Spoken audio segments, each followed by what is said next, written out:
Saskel, I'm glad you asked that question because I believe that's actually been a misunderstanding in the rule. If, and I'm sure Mr. Blue can speak to this as well, we do not see, building a new nuclear unit is not a required compliance option, but it is allowed under the rules. So certainly, if a major new nuclear unit were built, let's say at North Anna 3, going forward, that would count towards reducing. But that's not what that gentleman said. That had to have been under construction, you know. Well, the under construction issue deals with whether a unit, a fossil fuel fired unit, either a coal or gas unit, falls under section 111B for new sources, the new source performance standard, or whether that unit would fall under the existing source standard, which is section 111D of the Clean Air Act.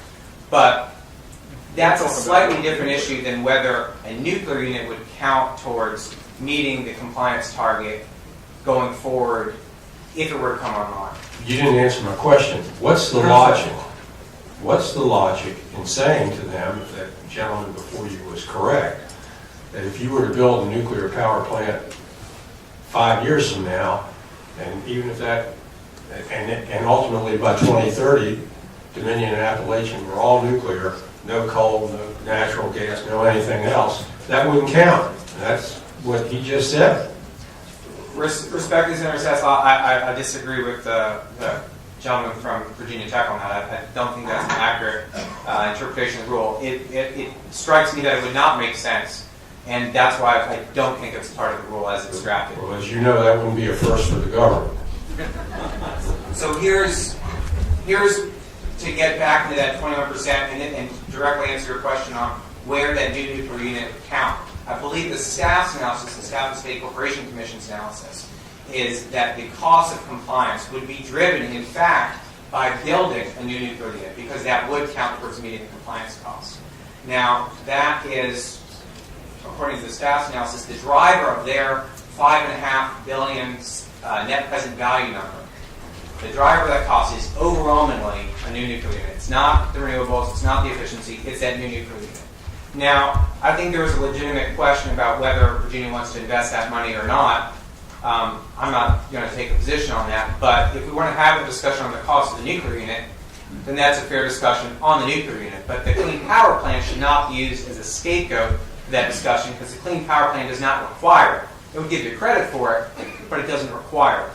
What we've looked at is how to get to that 21% without doing that new nuclear unit. And let me show you how we get there. And the cost for us, Without doing what? without doing a new nuclear unit. The staff's assumption... Senator Ware. Mr. Chairman, you forgot me down here? I'm sorry. I beg your pardon. The audience approval.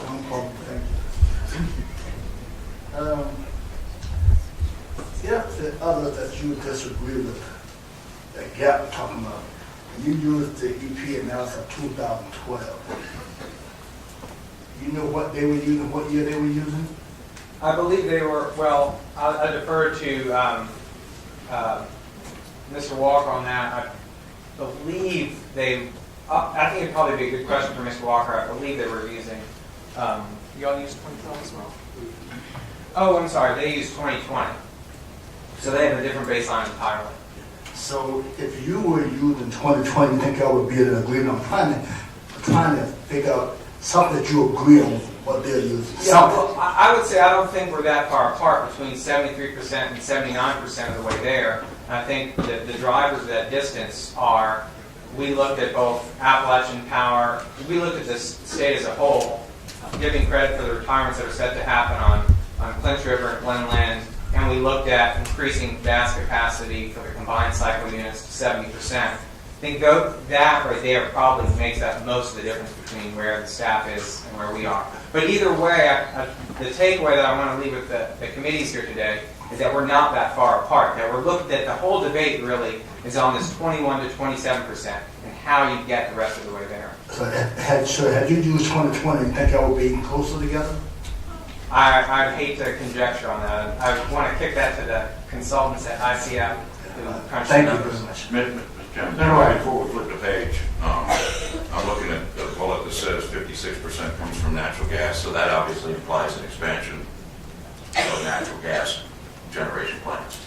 That's correct. That includes building two very large new gas plants, the combined cycle unit in Brunswick County and the combined cycle unit in Warren County. I think if you put those two together, it's about 2,700 megawatts of new capacity that would be added just from those two plants alone. But that wouldn't necessarily replace the coal plants that are scheduled to shut down in terms of generating capacity.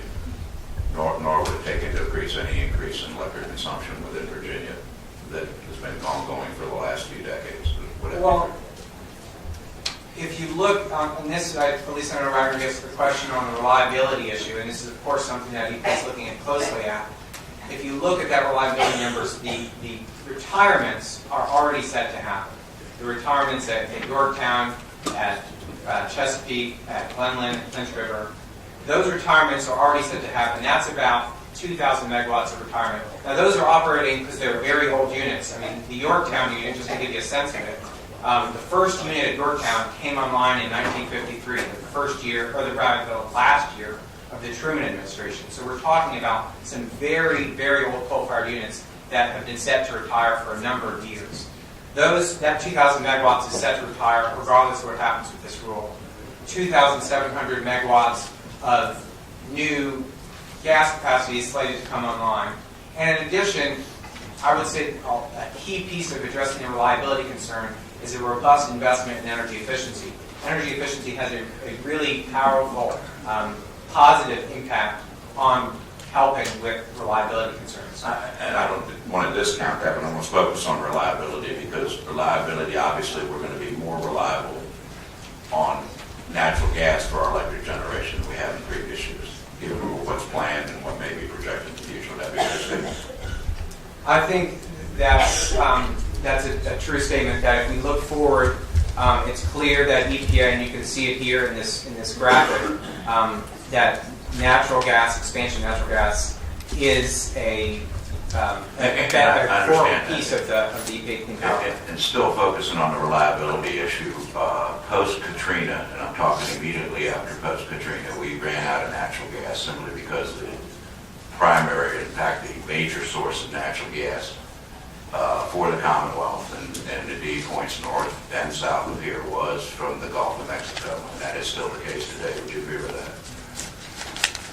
For respectfully, Senator, I'm not familiar with how all those units are powered right now, but absolutely, there's no doubt that there are factors that can have an impact on gas reliability. And the reason I ask that is because we're going to be more dependent one way or the other, whether economics drives it or whether policy drives it or whether both drive it. We're going to be far more dependent on natural gas as a generating than we are today. And it's not just true here in Virginia, but it's going to be true, it looks like, around the nation. Given that fact and given it that we are solely reliable, or not solely, but primarily reliable on natural gas coming from the Gulf of Mexico, it would seem to me that something along the lines of being able to tap into the Marcellus Utica shale play, i.e. something like the proposed transatlantic pipeline, would provide the security or the reliability that you seem to be so focused on at this point in time, the reliability that we need to be able to provide Virginians that in fact we're not totally dependent on a single source of fuel coming up from something that's proven itself to be vulnerable in the past, and that we need backup systems to be able to ensure, just like we'll need backup systems to be able to ensure that for whatever reason renewables aren't operating, that in fact the Virginians have the electricity that they need to move forward. I think with respect to the Atlantic Coast Pipeline, and I think it's a fair question, it's a good question. Obviously, there have been environmental concerns proposed, in particular with the route of that line as it goes through the George Washington National Forest. That's something that the environmental reviews, both with the U.S. Forest Service and FERC, will undoubtedly have to look at. But at the same time, we have to, as you pointed out, recognize the role that gas plays in this rule. I want to turn, if I've answered your question, Senator. Yeah, thank you. I want to turn, if I can, to how we get to that remaining 21% without building a new nuclear unit. And to assure Senator Saslaw, of course, that nuclear unit would count if it were built. The staff's analysis is That's the driver behind the $5.5 billion net present value. But I want to turn to the way to do it without relying on that nuclear unit. And that is with energy efficiency, with solar energy, and with offshore wind. And I think one way that Virginia can take advantage of this clean power plan is if we were to leverage the clean power plan, take advantage of it, and leverage the opportunities to treat this rule as a clean energy job creation bill. We have the potential to create an enormous number of jobs in the clean energy sectors if we leverage this rule. So to take, for example, offshore wind. Now, Virginia Coastal Energy Research Consortium did a study that said if we developed all of the wind potential off of Virginia's coast, that would create about 10,000 jobs. That's VCERC's number. Dominion Power, of course, as I imagine the members of the committee are aware, has already purchased the lease from the Bureau of Ocean Energy Management for that entire offshore wind lease block off the coast of Virginia. If Dominion were to develop the entirety of that lease block, that would get us about 2,000 megawatts of power and power about 700,000 homes and would get us about 16.7% of the way closer towards meeting the goal. So almost all of the...